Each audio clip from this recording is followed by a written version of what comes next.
Nesse tempo em que nós precisamos de força, livramento, algumas vezes a gente tem a impressão de que tudo que a gente faz não está sendo visto, não está sendo valorizado, né?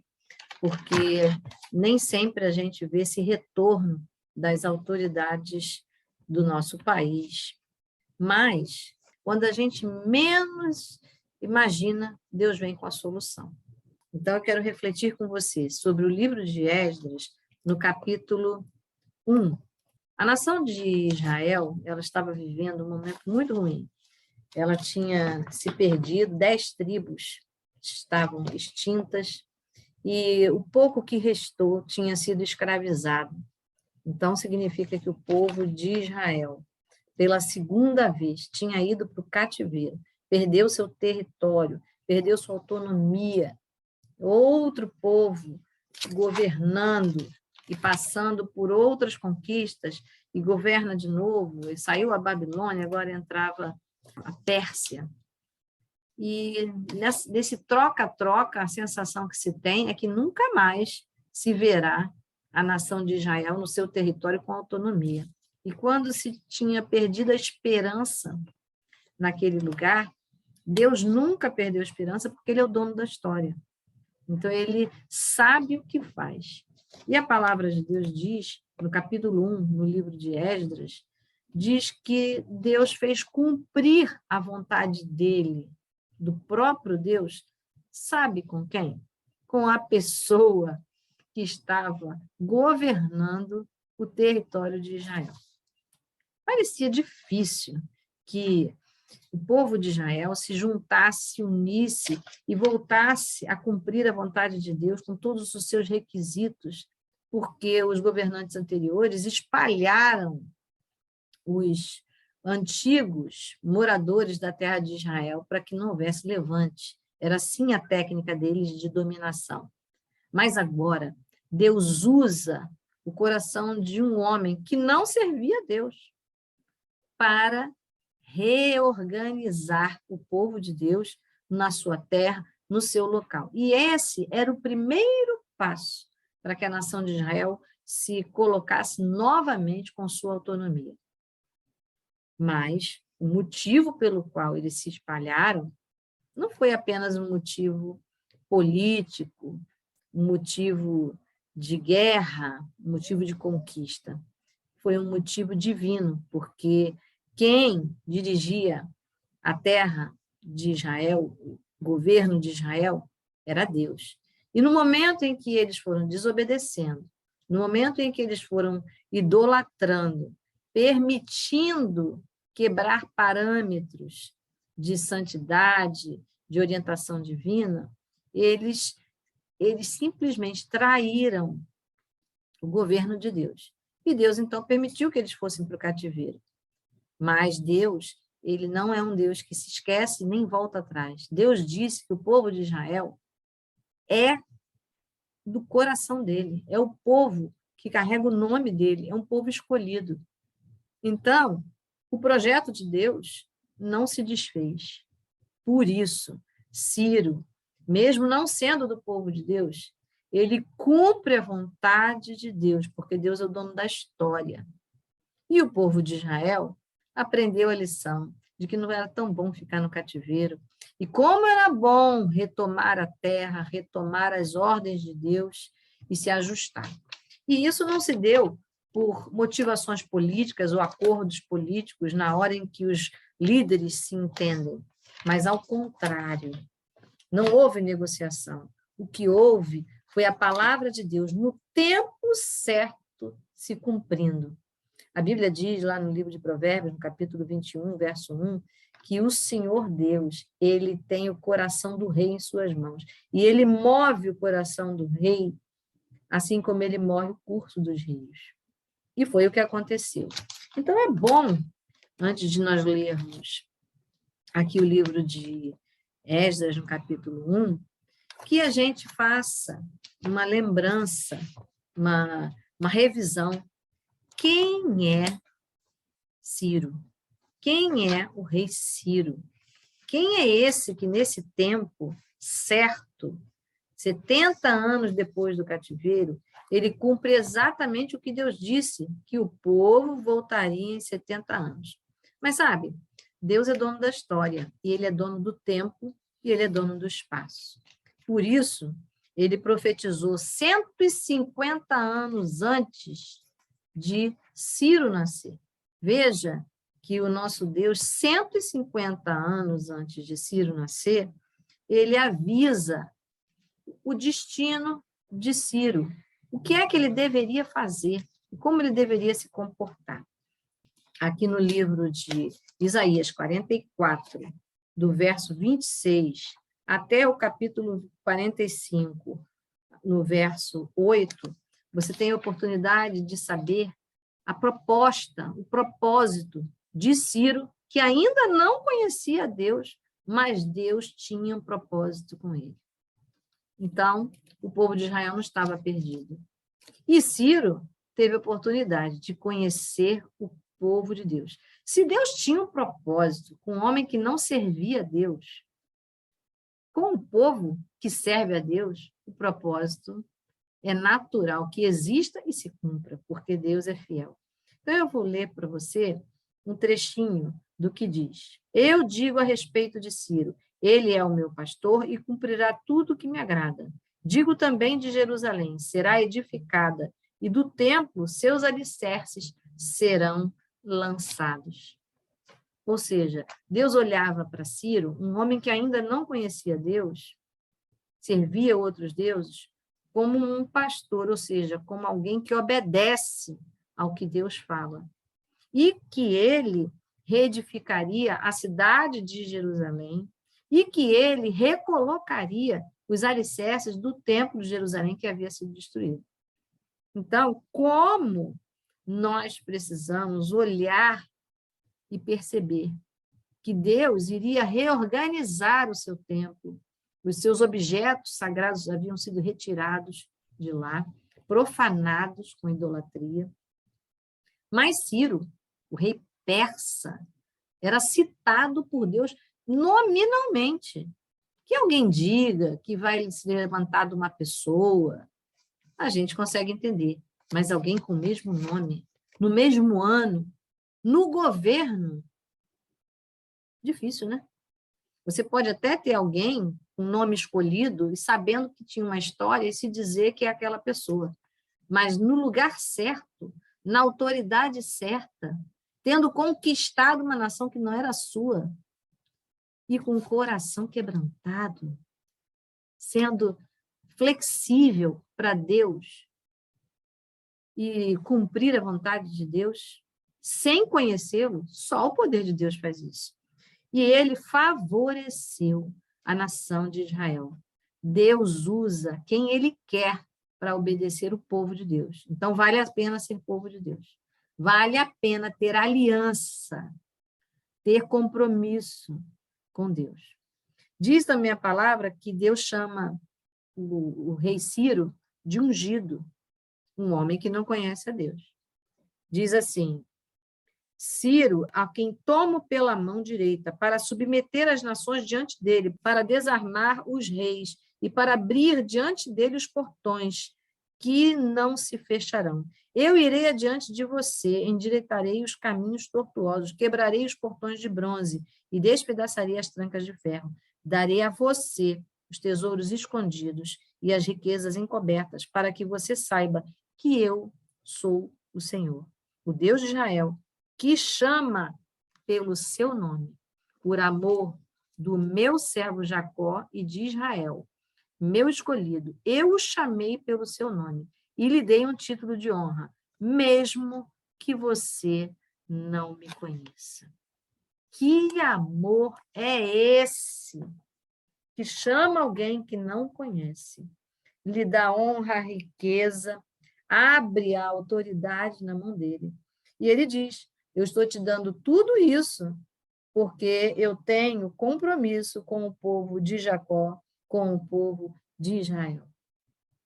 Deus aqui mostra extrema compaixão e bondade com Ciro, mas Deus declara que ele está fazendo isso por fidelidade para cumprir o projeto.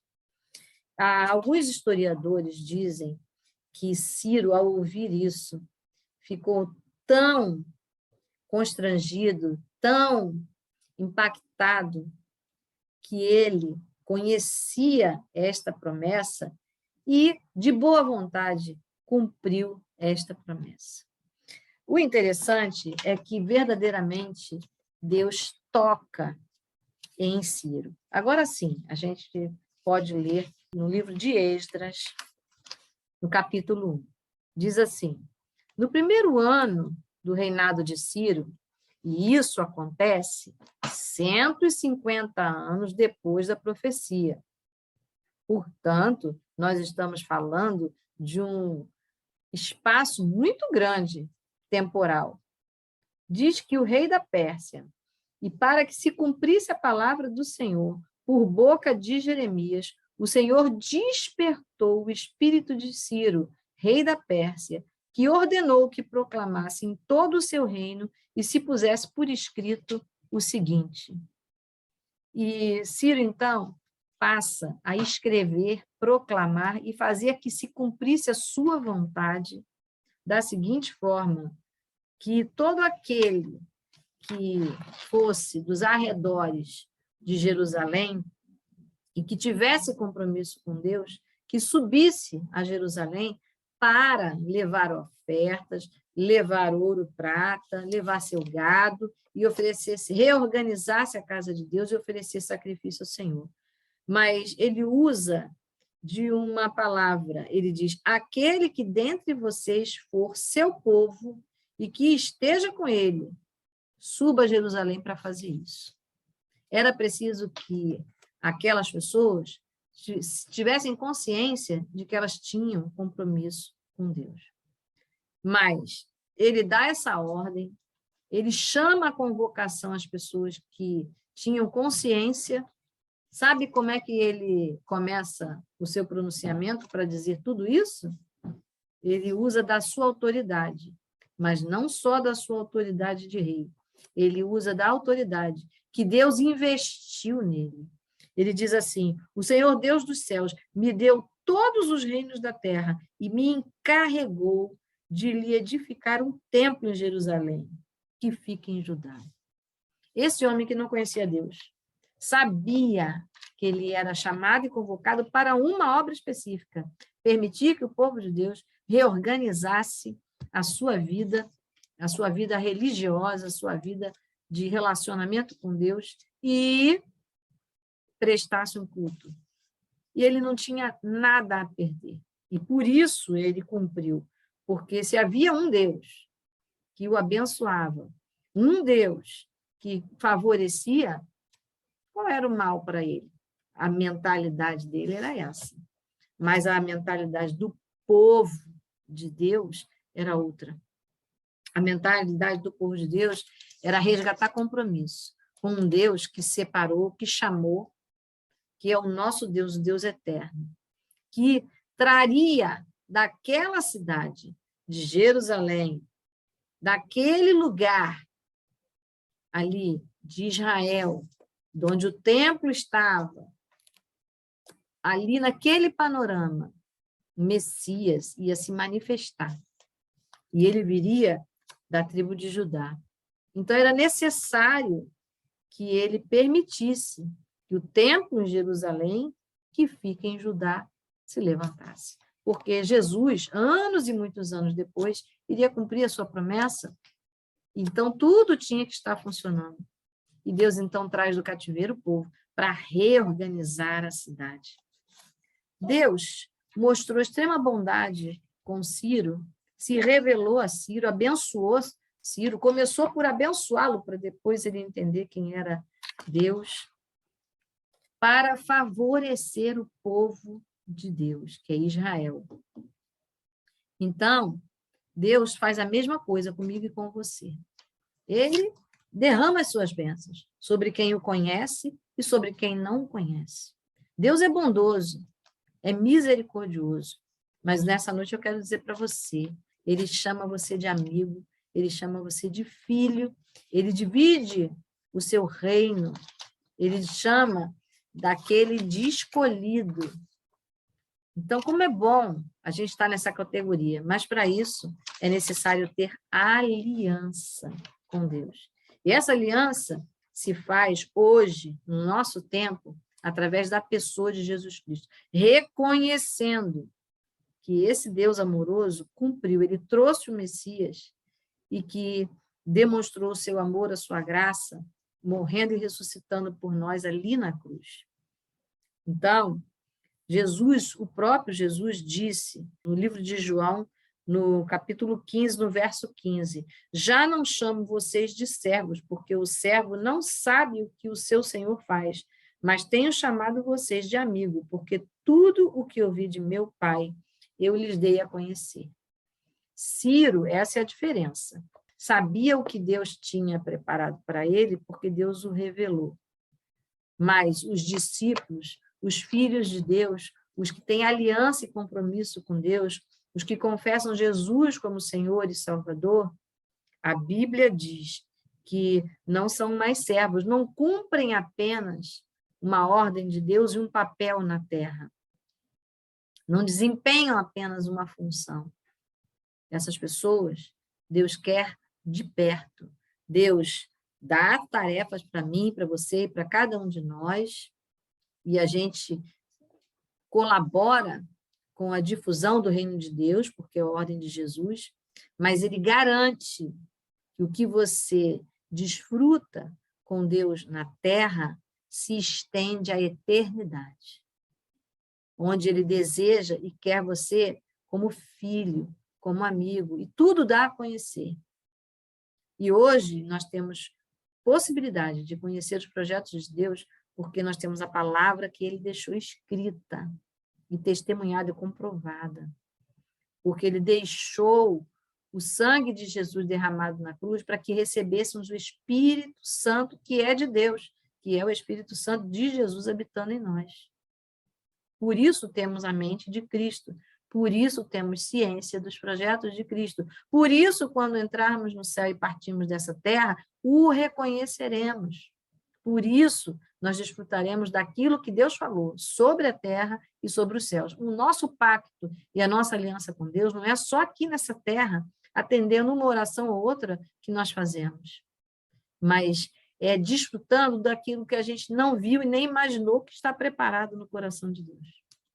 Portanto, é muito melhor ser amigo de Deus.